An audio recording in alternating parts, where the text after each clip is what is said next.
Assalamualaikum warahmatullahi wabarakatuh. Akhoi handak Khetrigaon da chero lama sandurak patheng jai.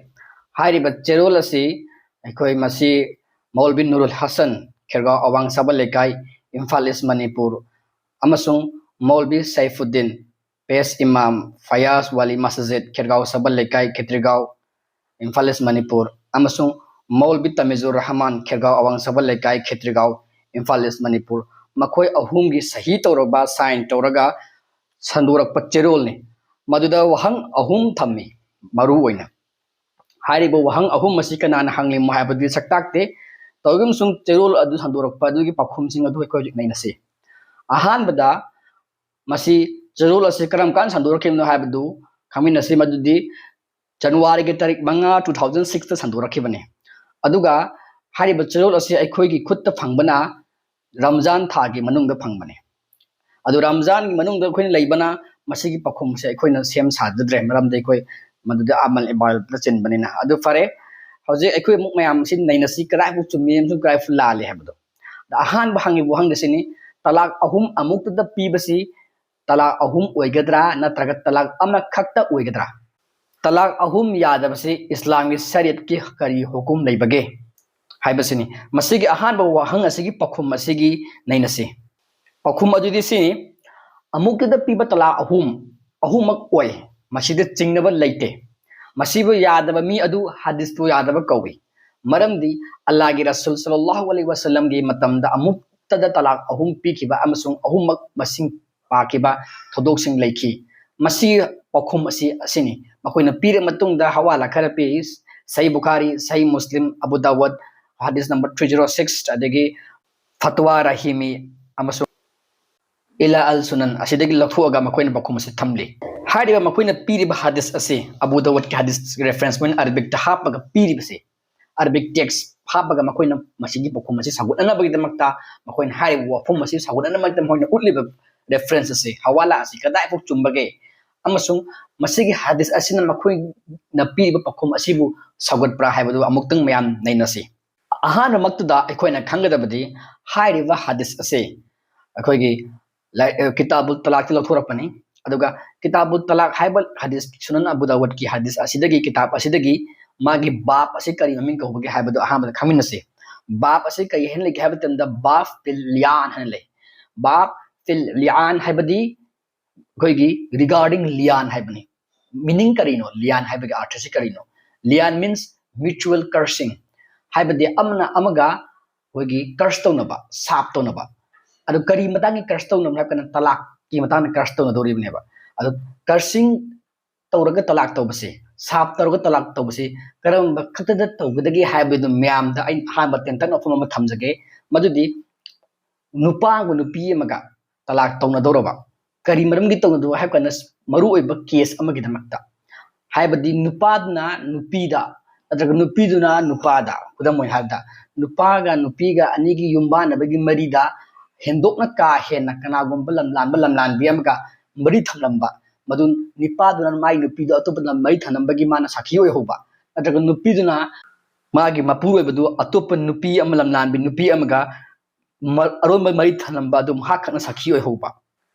kainaba haibasi sakhi yauna pirakadoribni maramdi ken haba kanda sakhi natragadi madu badnam oi gedoribni aduna sakhi si kana pulete masa khaktana oi hore haibadi nupi masadun oi hore natraga nupa masadun oi hore oktaba thabu adu to matamda aduna maram ori mabanigi nikadu mabanigi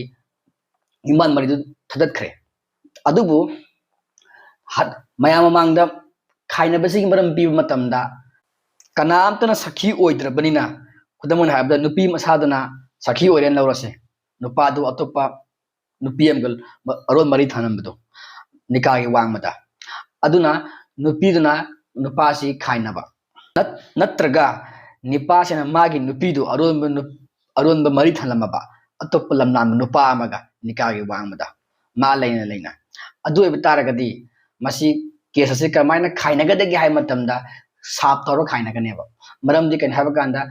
nupaduna magi nupigi mathakta siriga maran adu mana adugum lamchat amchat am haibagi madugi sakhidu witness leitabri na masakta witness oibani na नुपीदी मसाना को defend तौजरेबा करी अदु माना तौखिबलिती माना इंगोंदा मंगोंदा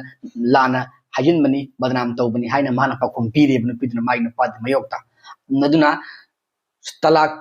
की वफम पीदब मुफ्तीदुना नतग जुरिस अदुना अदर उकिलदुना वरी एनी कोर्ट एनी हाउब चाबु ओइजसनो माना तलाक असी प्रोनाउंस तौदब मतमदा सखी लेत्रबनिना मसा मसा मखोयने वसक हलेबा अदु करी वसक हलकांदा नुपासिन हाना वसाने करीना अहुमला वसकने आइना सखीनी अल्लाह पलगा आइना वसक्तनो हाइजरसनी मदुदी महाकना अतोपन लमनानब नुपा अमगा अरुनब मरी थमलमे करीगुंबा आइना हारे वफम असिदा लालबा आइना हाइजिनबु ओइरबा अदुबतादे अल्लाह के असावबदो आइगी इथक्त ओइजसनु असुमना वसक अहुमलक सकनी अदुगा डिफेंड तौजदोरिबा नुपी अदुनसु मागी नुपादी मथक्ता वसकनी अल्लाह पलगा मदुदी माना हारी बसी लाली आइंगोंदा बदनाम तौबनी आइना अल्लाह पलगा वसकलिसनी आइना अदुगुंबा थबुक अम्बो फोबा सथखिब लैते मसी अल्लाह ना सखीनी करिगुंबा आइना हारी बसीना अरानबु ओइरबा अल्लाह के असावबदो आइगी इथक्ता ओइजके मसी हारगा तलाक ओइरनी अदुगा मसीदा इद्दत फमरोय इद्दत फमब लैतबनिना मसीबु तलाक अहुम अमुकद पीबगा चक मानै सिनी लियान की मतंगदा तौनबा तलाक हाइबसे हौजिक अखोय येंगलसी मौलाना सिंह पीरिबा मौलवी सिंह पीरिबा हदीस असी अर्थ हंदोक्तना करी हाइरी हाइबदो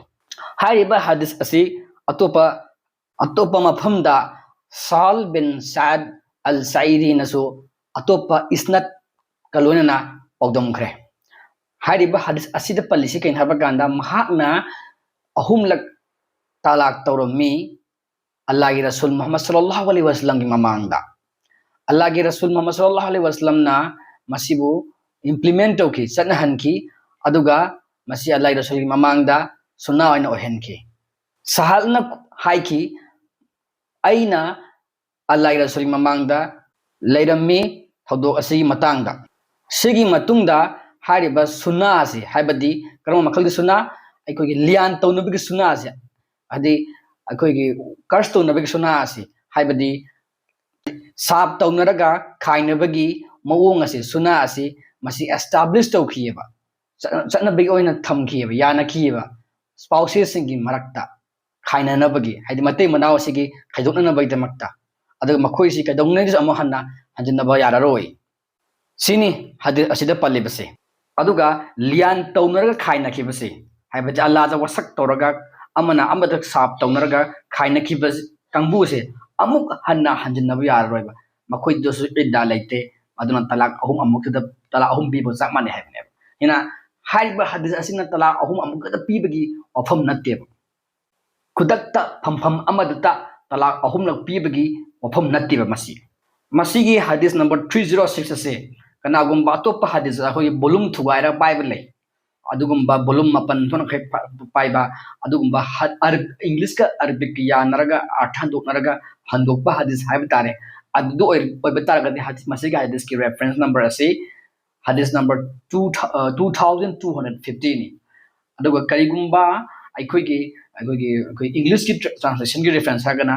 बुक नंबर 13 हदीस नंबर 76 अखोई नत्रगा बुक नंबर 12 हदीस नंबर 2242 यावगनी मसीगी हदीस असी अखोई इलाई लाइन खमगमनी एनी हदीस ता मागे बाप ता असुमने इबनी बाप फिल लियान हना अदुगा अदुगी टेक्स्ट असु लियान तौबगिनी हाइना सु दुम सा मखाना पल्ली हाबदि अमना अमदा कष्ट तौनरबा खाइनबगी मतंग हाबसी मसाना दुम साल हाइबा पौदमनि बासिना सेंदोक पीरी अदुना हाइबा अखोई सबल अखोई खेत्रिगावगी लैरिबा मौलवी सिंगसे मौलवी नुरुल हसन मौलवी सैफुद्दीन अमसंग मौलवी तमिजुर रहमान से हदीस सुख खंगदब मौलवी सिंगने मखोइना तमलक्किसे आई चिंगदबम यावरे मखोइना पारेबा डिग्री से आई चिंगदबम यावे मरमदि कैना कांदा डिग्री पायरस मखोइदि इल्म लैरमद्रेबा अखोई लारिक नाम हाइरे डॉक्टर इंजीनियर ओइरे पॉलिटिकल साइंस ता ग्रेजुएट लोइरे डिग्री फंगेना हाइरसु मागे नॉलेज ता करिंद लैत्रगदि मागे डिग्री दो करिंद काना डिग्री ने इस्लाम ददि डिग्री नते इल्म दन मरु ओइरसे हदीस सही मुस्लिम दसुम हाइरी इब्ने अब्बास की रिवायत था मजुदी अल्लाह के रसूल मोहम्मद सल्लल्लाहु अलैहि वसल्लम की पुंसीदा हाइद माकी मतमदा अमसुंग अबू बकर अमदी अहानबा अनि सही अनि ममा अखोई उमर की खलीफा की मतमदा तलाक अहुमलक अमुकता हाइबसे फमम अमदा मदु अमखक्तंग मसिंग थिनरमी सही मुस्लिम हदीस नंबर 1472 देगिनिको सिगी हदीसने एस्टैब्लिश ओरबनी तलाक अहुम फम अमदा अमुक्तंग पीबागी वफम से अरान बने हाइबसे अखोई मौलवी सिंह असिना लियान की हदीस असिबु साब तौनरग मत्री मनाव अनि खाइनबगी हदीस असिबु फम अमदा तलाक अहुमलक पीबागी वफम नि हाइना प्रमाण तौरगा प्रूफ तौरगा मसीद पखुम पीरगा मयाम अपंग प्रजा मयामबु उच्चाइरिबसे मखोई मथक्त मिनमलिबसे मसी मखोई हदीस यादबस ममदि कन हाबन हौजिक आइन हौजिक हायसनी इब्ने अब्बास की रिवायत तगी अल्लाह रसूल मतम दा अमसुंग अबू बकर अमदी उमर के अहान बचाही ममांग अनिदा ट्रिपल तलाक हाइबदी अहुमलक अमकत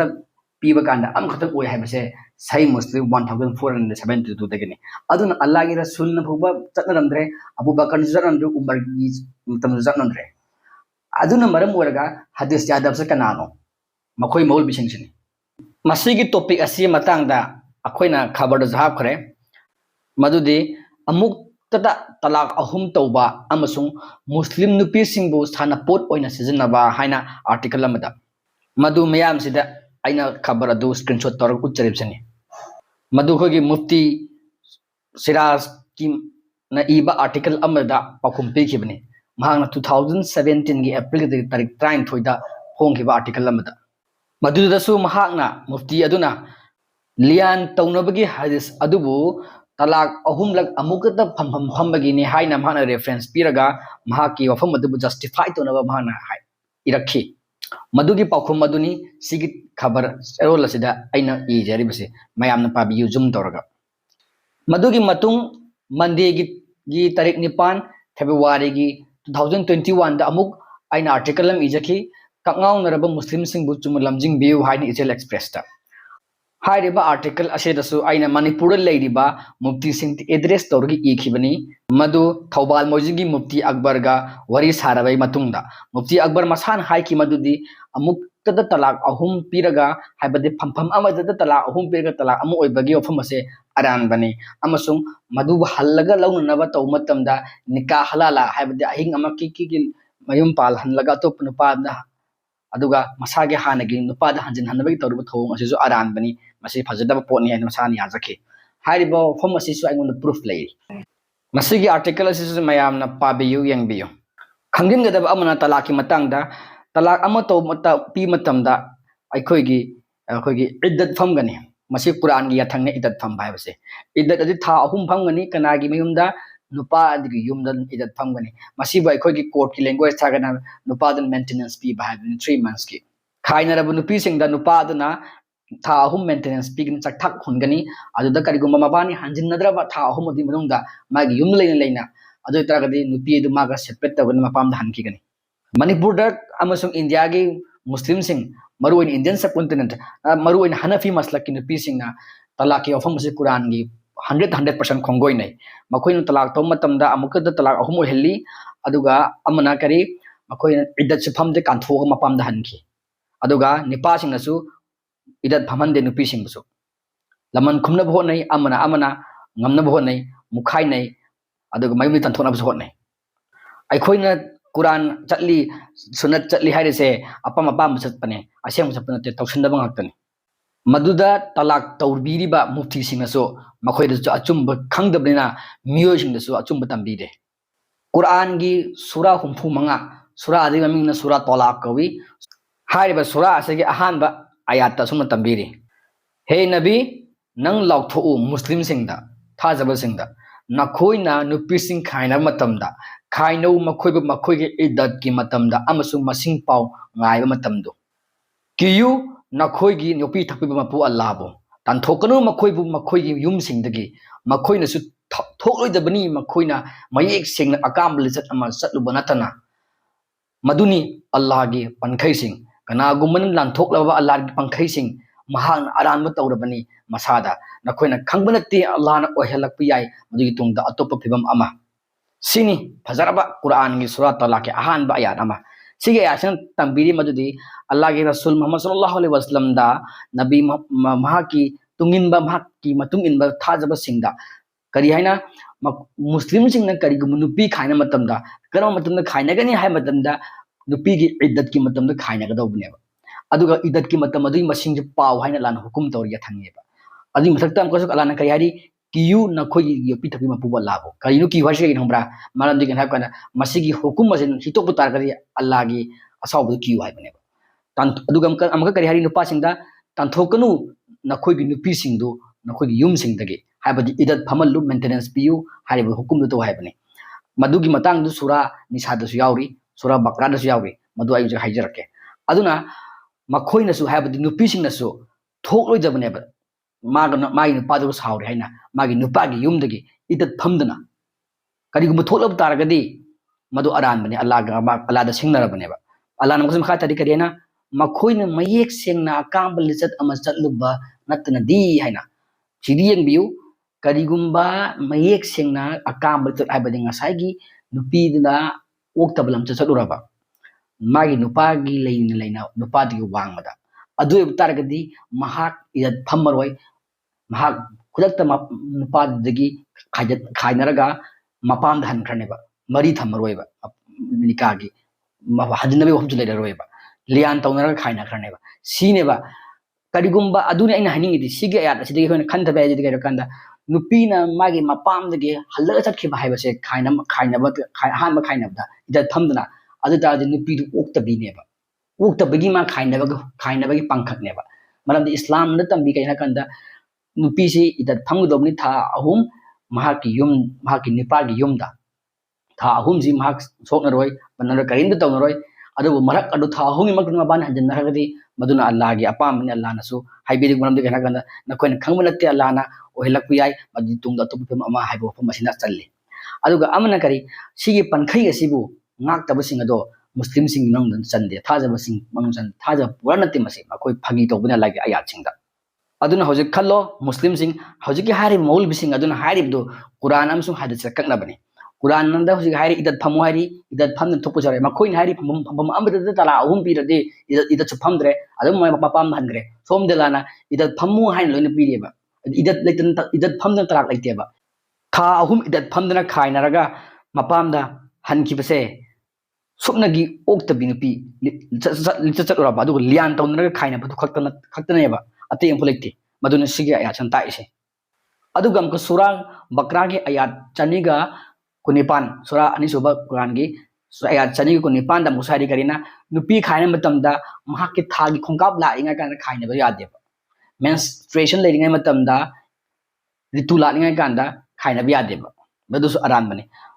निपासिना नुपी खाइना मतमदा अदुई मतमसु यंगदे मसीगी मनुंगदा हाबदि थागी खोंकाब लाखने मनुंगदा तलाक पीब तारगदि अदुई तलाक तु इनवैलिड लौदे मदुसु हदीस लाखले तसेंग मकिदि कुरान की मतुंगिना अमसुं हदीस की मतुंगिना अल्लाहना मतुई मनाव खाइनबगी अफम पीरसे सुक्नगी अनिरक खलता आया पीएबा अनिरक तुदगी हेंदोप कांदनेबा अमुक हन हंदनब याद्रे मखोई पूरा खाइनरनि मखोई इदर फमलोरे चललोना मपाम हल्लो हल्लसे मसे कुरान की सूरा बकरा से आयात चनी कुन मपन यावरिबनि खाइनबसे अल्लाहना आया पीरसी तलाक अनिरक खलतनी तलाक अनिरक सिदगी हेंदोकना अहुम सुहनगिब तारबा इदत फमदुना मतम हेंदोकना सुहनगिब तारबा अदु एब तारगदी मखोई की तलाक अदु एब्सोल्यूट तलाक ओरेबा अदुना कुरान द पीरिब ट्रिपल तलाक अजिदी इंस्टेंट ट्रिपल तलाक नतेबा प्रोसीड्यूरल ट्रिपल तलाक नेबा हाइबदी फम अमतत फमबत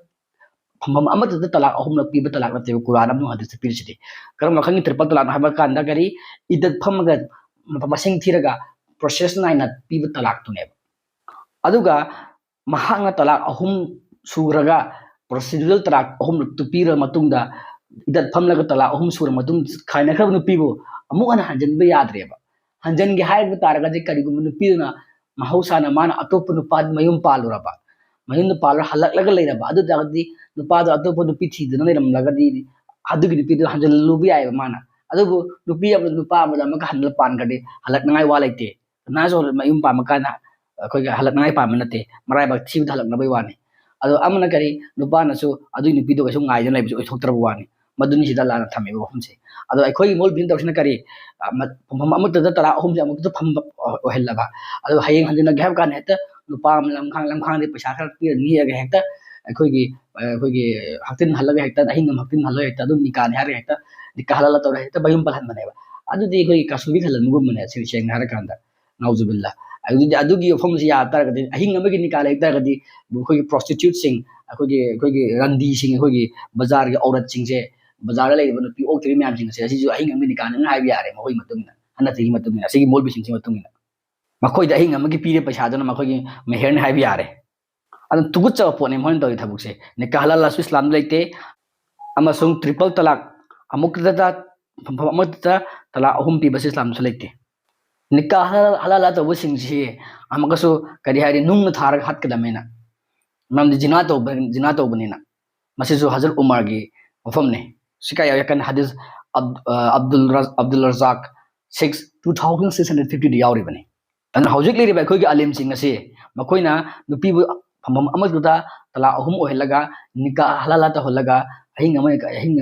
ꯅꯨꯄꯥ ꯍꯤꯡꯃꯤꯟꯅꯍꯜꯂꯒ ꯅꯣꯡꯉꯥꯜꯂꯒ ꯃꯥꯒꯤ ꯅꯨꯄꯥꯗ ꯍꯜꯍꯜꯂꯤꯁꯦ ꯃꯁꯤ ꯍꯖꯔꯠ ꯎꯃꯔ ꯍꯤꯡꯉꯝꯕ ꯇꯥꯔꯒꯗꯤ ꯃꯪ ꯐꯧꯕꯅꯦ ꯂꯩꯕꯥꯛꯇꯨꯡꯗ ꯐꯨꯝꯃꯒꯅꯦ ꯃꯀꯣꯛꯇꯅꯦ ꯅꯨꯡꯅ ꯊꯥꯔꯍꯜꯂꯗꯧꯕꯅꯦ ꯃꯣꯏꯁꯦ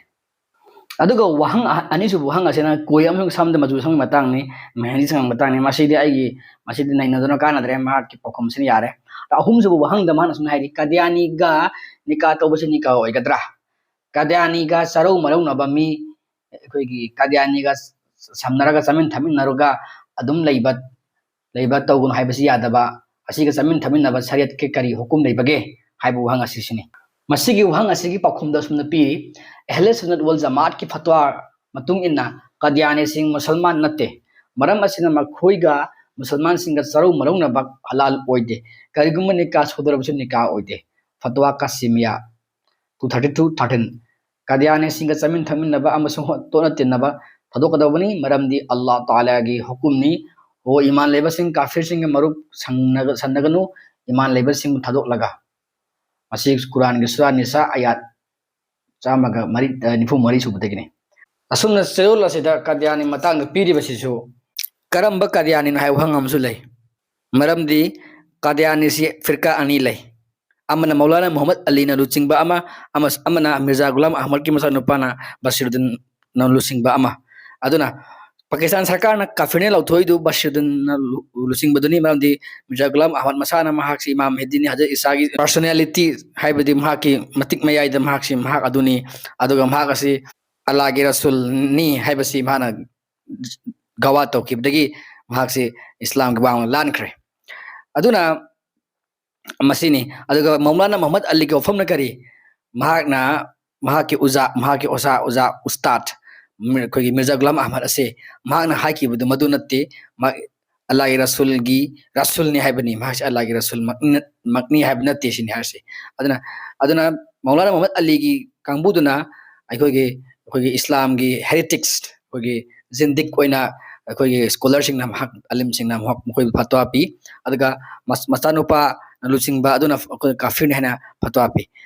ꯃꯁꯤꯅꯤ ꯑꯩꯅ ꯑꯩꯈꯣꯏꯗ ꯈꯪꯍꯟꯅꯤꯡꯕꯗꯤ ꯀꯗꯤꯌꯥꯅꯤ ꯃꯇꯥꯡꯗ ꯁꯤꯁꯨ ꯃꯈꯣꯏꯅ ꯀꯨꯞꯅ ꯈꯪꯅ ꯅꯩꯅꯕ ꯅꯠꯇꯦꯗ ꯑꯩꯈꯣꯏ ꯑꯂꯤꯝꯁꯤꯡꯁꯤꯅ ꯑꯗꯨꯕꯨ ꯂꯨꯔꯤꯕꯗꯤ ꯀꯗꯤꯌꯥꯅꯤ ꯑꯁꯤꯁꯨ ꯍꯅꯐꯤ ꯃꯁꯂꯛꯇꯒꯤ ꯂꯥꯛꯄꯅꯤ ꯀꯔꯤꯒꯤꯅꯣ ꯍꯥꯏꯕ ꯃꯇꯝꯗ ꯀꯗꯤꯌꯥꯅꯤꯒꯤ ꯑꯁꯣꯏꯕ ꯃꯌꯥꯝ ꯑꯔꯥꯟꯕ ꯃꯌꯥꯝ ꯑꯁꯤ ꯃꯈꯣꯏꯒꯤ ꯑꯀꯤꯗꯥ ꯆꯨꯝꯗꯕꯗꯒꯤꯅꯦꯕ ꯃꯈꯣꯏꯒꯤ ꯑꯀꯤꯗꯥꯁꯤ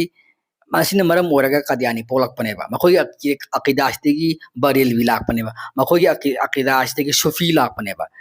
ꯃꯈꯣꯏꯒꯤ ꯑꯀꯤꯗꯥꯁꯤꯗꯒꯤ ꯑꯩꯈꯣꯏꯒꯤ ꯀꯕꯨꯂꯥꯠꯄꯁꯤꯡ ꯃꯨꯁ꯭ꯔꯤꯛꯁꯤꯡ ꯒꯤ ꯃꯥꯟꯅꯕ ꯀꯨꯐꯔꯒꯤ ꯊꯥꯛꯇ ꯂꯥꯛꯄ ꯄꯣꯠ ꯃꯌꯥꯝ ꯂꯥꯛꯏꯕ ꯍꯅꯐꯤꯒꯤ ꯑꯀꯤꯗꯥꯗ ꯃꯗꯨ ꯑꯩꯍꯥꯛꯅ ꯐꯖꯥꯜꯒꯤ ꯃꯇꯥꯡꯗ ꯚꯣꯂꯨꯝ 2 ꯑꯩꯅ ꯚꯤꯗꯤꯑꯣ ꯁꯦꯝꯈꯤꯕꯗꯣ ꯑꯗꯨꯗ ꯑꯗꯨꯝ ꯌꯥꯎꯖꯔꯕꯅꯤ ꯑꯗꯨꯒ ꯀꯗꯤꯌꯥꯅꯤꯅ ꯌꯦꯠꯂꯤꯕ ꯃꯔꯩꯁꯤꯡ ꯑꯁꯤꯁꯨ ꯍꯅꯐꯤꯒꯤ ꯂꯥꯏꯔꯤꯛꯇꯤ ꯉꯥꯛꯇꯅꯦꯕ ꯌꯦꯠꯂꯤꯁꯦ ꯍꯥꯏꯗꯤ ꯃꯈꯣꯏꯅ ꯄꯤꯔꯤꯕ ꯃꯈꯣꯏꯒꯤ ꯑꯥꯔꯒꯨꯃꯦꯟꯁꯤꯡ ꯑꯁꯦ ꯁꯨꯐꯤ ꯑꯃꯁꯨꯡ ꯑꯩꯈꯣꯏꯒꯤ ꯑꯆꯧ ꯃꯈꯣꯏꯒꯤ ꯑꯂꯤꯝꯁꯤꯡ ꯁꯨꯐꯤꯒꯤ ꯑꯂꯤꯝꯁꯤꯡꯒꯤ ꯑꯃꯁꯨꯡ ꯐꯖꯥꯒꯤ ꯂꯥꯏꯔꯤꯛꯇꯒꯤ ꯃꯈꯣꯏꯅ ꯚꯣꯂꯨꯝ ꯀꯌꯥ ꯄꯨꯊꯣꯛꯑꯒ ꯎꯠꯂꯒ ꯃꯈꯣꯏꯅ ꯇꯧꯔꯤꯁꯦ ꯁꯤꯅꯤ ꯍꯥꯏꯅ ꯑꯗꯨꯅꯤ ꯍꯥꯏꯅ ꯃꯣꯏꯅ ꯎꯠꯆꯔꯤꯌꯦ ꯗꯤꯐꯦꯟ ꯇꯧꯖꯔꯤꯌꯦꯕ ꯑꯗꯨꯅ ꯀꯗꯤꯌꯥꯅꯤꯒ ꯑꯩꯈꯣꯏꯒꯤ ꯑꯍ꯭ꯂꯦ ꯁꯨꯟꯅꯠ ꯋꯜ ꯖमाഅꯠꯀꯤꯒ ꯂꯥꯎꯅꯁꯅꯨ ꯑꯗꯣ ꯑꯩꯈꯣꯏꯗꯤ ꯑꯩꯈꯣꯏ ꯃꯨꯁꯂꯤꯝ ꯑꯣꯏꯕ ꯑꯩꯈꯣꯏꯗꯤ ꯀꯩꯅꯣ ꯍꯥꯏꯕ ꯃꯇꯝꯗ ꯃꯈꯣꯏꯅ ꯀꯨꯔꯥꯟ ꯑꯃꯁꯨꯡ ꯍꯗꯤꯁ ꯂꯥꯟꯅ ꯄꯨꯊꯣꯔꯛꯄꯁꯤ ꯖꯣ ꯀꯗꯤꯌꯥꯅꯤꯅ ꯑꯣꯏꯁꯅꯨ ꯑꯗꯒꯤ ꯁꯤꯒꯤ ꯍꯅꯐꯤ ꯃꯁꯍꯕꯁꯤꯅ ꯑꯣꯏꯁꯅꯨ ꯑꯦꯅꯤ ꯑꯩꯈꯣꯏ ꯁꯤꯌꯥꯅ ꯑꯣꯏꯁꯅꯨ ꯑꯩꯈꯣꯏꯗꯤ ꯗꯤꯐꯦꯟ ꯇꯧꯒꯅꯦꯕ ꯏꯁꯂꯥꯝ ꯑꯗꯨꯅ ꯑꯩꯈꯣꯏ ꯃꯔꯝꯗꯤ ꯑꯩꯈꯣꯏ ꯃꯨꯁꯂꯤꯝ ꯑꯣꯏꯕꯒꯤ ꯑꯩꯈꯣꯏ ꯐꯤꯔꯀꯥ ꯑꯃꯠꯇꯗ ꯌꯥꯎꯗꯦ ꯍꯧꯖꯤꯛ ꯌꯦꯡꯂꯁꯤ mahakna pi pakhum asi krai bu chung khai basi Qadiani matang da Qadiani ga zamin thakmin ba mate khoi gi kafir ne lak thokra ba adu ma Qadiani sin du zamin thakmin ba ya de basi okay yare masi 100% adu Manipur da Qadiani leibra hai badu mahakna proof pi rasano adu amana sida khwaidi sathiba amana Quran gi ayat ama misuse to basine ngasai hadis lian gi hadis pu instant triple talak pham amata da talak ahum piba adugi gi saugat pagi warol da adugi proof oibada mahakna lian makoina lian gi hadisibu puthol mayam da praja mayam da makoina che chai tho ieba adumain tawna sigi khogi kafir sing loina ganu haibagi ofam asisu mana Quran gi simana misuse to rieba maram di kain habkan Quran gi ofam ase iman leba sing na kafir sing loina ganu marup sana ganu hariuse karama makhal gi marup no haibadi masi mona khangada bamna ꯑꯩꯈꯣꯏꯒꯤ political alliance ꯁꯦꯝꯒꯅꯨ ꯍꯥꯏꯕꯅꯦꯕ ꯃꯁꯤꯒꯤ historical context ꯗ ꯀꯩꯅꯣ ꯍꯥꯏꯕ ꯀꯥꯟꯗ ꯑꯩꯈꯣꯏꯒꯤ ꯃꯨꯁ꯭ꯔꯤꯛꯁꯤꯡ ꯑꯩꯈꯣꯏꯒꯤ ꯃꯨꯅꯥꯐꯤꯛꯁꯤꯡ ꯃꯈꯣꯏꯅ ꯏꯁꯂꯥꯝ ꯃꯨꯊꯠꯅꯕ ꯍꯣꯠꯅꯕ ꯑꯗꯨꯒ ꯃꯈꯣꯏꯅ ꯏꯁꯂꯥꯝꯒꯤ ꯁꯟꯙꯤꯗ ꯂꯩꯅ ꯌꯦꯛꯅꯕꯁꯤꯡꯒ ꯃꯈꯣꯏꯒ ꯄꯨꯟꯁꯤꯟꯅꯔꯒ ꯏꯁꯂꯥꯝ ꯃꯨꯊꯠꯅꯕ ꯍꯣꯠꯅꯔꯤꯕ ꯑꯔꯣꯠꯄ ꯑꯊꯨꯝ ꯍꯣꯗꯣꯛꯂꯒ ꯑꯗꯨꯒꯤ ꯃꯇꯥꯡꯗ ꯊꯥꯔꯛꯄ ꯑꯌꯥꯠꯅꯤ ꯃꯁꯤꯗ ꯍꯥꯏꯔꯤꯁꯦ ꯃꯔꯨꯞ ꯂꯦꯡꯗꯤꯟꯅꯒꯅꯨ yeng na khoi thaja daba singa hai bina teba kafir singa hai bina teba Allah bu thaja daba singa tinaganu hai bina teba se michang oina ganu hai bane ba se political alliance semanu hai bane ba Islam thatna photna kambu singa Allah na Quran ga tu phom ke yaw khrena hoi gi thaja daba singa tinabagi universal brotherhood ki matang da khoi lona mag adam gi masani hai matang da myam yaw khrena aduna sigi ofam se ayat asigi maru ebo ofam singa du amasung masikari gi tharakhi ma habadu khangdana masida out of context ta makoina makoi pakhum masibu justify to na hona mase masi aran bane Quran nga pham du yaw gore akoi thaja da nu pi singa thaja da nu pa singa akoi gi muslim thaja nu pi singna yum pan ga nu na thaja nu pa singa thaja da nu pi sing loganu haiba Quran nga pham yaw gore so bakra da mayek sing yaw gore adu oina hairam bane hena chumeba makoina sige ya se mon moy ko torse ado tinnaganu haibadi thaja da singa tinnaganu haibadi Islam da leite muslim sing non muslim sing tinnaganu haibadi Islam da leite marup tinnaganu haibadi leite ba jamin thakminaganu haibadi leite ba aduga charu marunaganu haibadi leieba aduna masigi ayat ase mana misuse tawre maduna masi mokoina soitor moi thadot ibse masi ikai khangdabe wani makhoi ma tawsi de khoi Islam gi na basingna adrage terrorist singna makhoi gi agenda do makhoi gi apam do phangne makta Quran gi ayat sing misquote torga mi hat na justify tawdo adugi mawong ni sidi hadis makhoi na misuse tawre misquote tawre lian gi hadis pu triple talaq ki oina lakhol e aduga amaka kari sura nisa ga chama ga mari chama ga nifu mari su bayat asibu akhoi gi kafir singa khoi tinaganu haibagi marup tinaganu haibagi ofam oina moina pokhala e maramaduna aina miyam da aina hygienic badi degree da zatpi gano ilm da zatpiyo Islam di ilm duni degree dunate degree nang thabu am tawgera dagi masjid ki imam oigera adi mufti oigera nang kainam oigera adu dagi phamam pai bagi sinarcho sabhada mifam marakta achum tambi matang da degree na justify oide nangi ilm du khangbu kyam khangya badu aduna justify oigedobuni aduna piriba ofam asing singa section ngai oi aduna chekphong asi yamla akoi maring marangi Islam kansi mayam Quran hadis pana phot asi ar hariba makhoi gi hadis sing se mun piri sing se hoji ti chakhol abane ChatGPT da AI da amada loina hoji reference thiraga software loin thira loin phangba abani texting asi scan to loin yengba amantane mayam su loin yengbiyo khang hai sing su dum yengbiyo adu kanam chimi gan la su dum yengbiyo hoji masana dum thok chalai rabani hoji matam se yamna lai raba matam ni pithribi se yam chawra su pikra mobile loin challabani aduna warul asi thaja biganu aran bani triple talaki matang ase ado Qadiani matang ase Qadiani Manipur lai brahide makoi moina proprietary moi machin ngang na darsan adu de ngasi gidi matang ase sinjarage assalamu alaikum warahmatullahi wabarakatuh